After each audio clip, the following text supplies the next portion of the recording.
Hello everyone and welcome to this video. Today I will share with you how you can create a YouTube channel logo. So guys, open Canva and search for YouTube logo. As you can see here guys, YouTube logo, and from here click the result, and after that you see this different template from here. For example, if you want to choose any one from here, for example this template, click this one and click customize this template.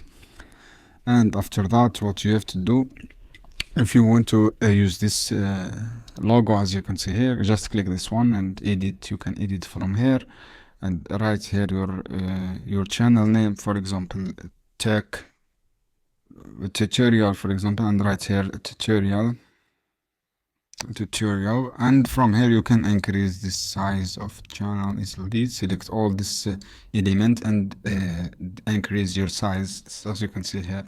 If you want, don't use this one guys, you can choose any template logo from here. You have different logo, for example this one. Just click this one and click customize, and from customize guys, write your channel name from here, and you can edit your background easily. And after that, after complete the steps, download this logo from here. This is how you can do guys. I hope this video helpful for you. Then don't forget to give like and give share this video for more content, and see you on another video soon.